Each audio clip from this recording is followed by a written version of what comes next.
Soybean ভীষণ মজার একটা খাবার, যেটা কিনা অনেকে চেনে আবার অনেকে চেনে না। আবার অনেকে মনে করেন এটা শুধু হিন্দুরা খায়, কিন্তু এটা ভুল ধারণা। এটা হিন্দু মুসলিম উভয়ে খেতে পারে, আর এটা খেতে কিন্তু অনেক মজা লাগে। বিশেষ করে হিন্দুদের মধ্যে এই খাবারটা বেশি চলে নিরামিষভাবে। সয়াবিন যদিও নিরামিষভাবে বেশি খাওয়া হয়, তো আজকে আমি আপনাদের সঙ্গে ডিম দিয়ে সয়াবিনের একটা রেসিপি শেয়ার করব।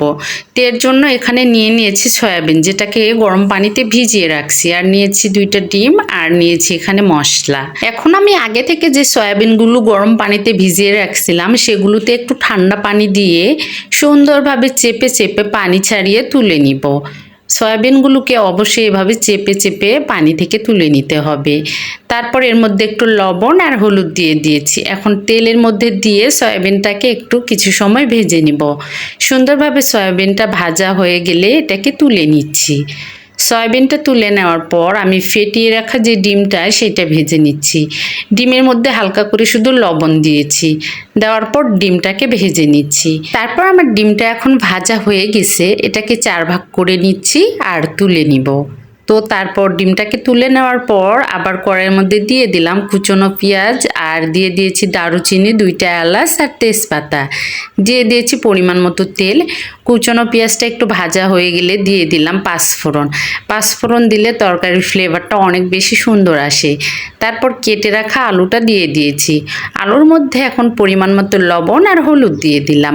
দিয়ে আলুটাকে এপাশ ওপাশ করে সুন্দরভাবে কয়েক মিনিট ধরে ভেজে নিব। আলুটা সুন্দরভাবে ভাজা হয়ে গেলে এর সঙ্গে আবারও অ্যাড করে দিচ্ছি একটু লবণ। তারপর এর সঙ্গে অ্যাড করে দিলাম 1 চা চামচ পরিমাণ মরিচের গুঁড়া, 1 চা চামচ পরিমাণ জিরার গুঁড়া, আর দিয়ে দিয়েছি আদা রসুনের পেস্ট। এখন আলুটাকে কিছু সময় ধরে একটু কষিয়ে নিলাম। তারপর এর সঙ্গে অ্যাড করে দিলাম ভেজে রাখা যে সয়াবিনটা। ভেজে রাখা সয়াবিনটা দিয়ে আবারও এটা কিছু সময় একটু কষিয়ে নিলাম। কষিয়ে নেওয়া হয়ে গেলে আবারও দিয়ে দিলাম পরিমাণ মতো পানি। ঝোলের জন্য পরিমাণ মতো পানিটা দেওয়ার পর আবার এটা যখন সুন্দরভাবে ফুটে যাবে, তখন আমি এর সঙ্গে ভেজে রাখা ডিমটা অ্যাড করে দিব। কেউ চাইলে কিন্তু ডিম ছাড়াও এভাবে সয়াবিনটা রান্না করতে পারেন, এটা কিন্তু খেতে ভীষণ মজা লাগে। বিশেষ করে সয়াবিনের তরকারিটা আমার কাছে অনেক প্রিয়। তো এই যে ডিমটা দেওয়ার পর আবারও এটাকে কয়েক মিনিট ধরে রান্না করে নিচ্ছি। সয়াবিনের মধ্যে বেশি ঝোল রাখা যাবে না, আর তরকারির মধ্যে অবশ্যই লবণ আর ঝালটা ঠিকঠাক হতে হবে, নয়তো সয়াবিনের তরকারিটা খেতে মজা লাগবে না। তো এই যে আমার রান্নাটা হয়ে গেছে, নামিয়ে নিয়েছি। দেখুন না, দেখতে কতটা লোভনীয় লাগছে। দেখতে যতটাই সুন্দর লাগে, খেতেও কিন্তু মজা লাগে। চাইলে কিন্তু আপনার বাসায় মাংস না থাকলে মাংসের বিপরীতে এভাবে সয়াবিন রান্না করতে পারেন। এটা খেতে সত্যি অসম্ভব সুন্দর লাগে।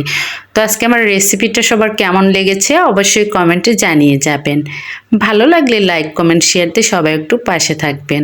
Tata, bye bye.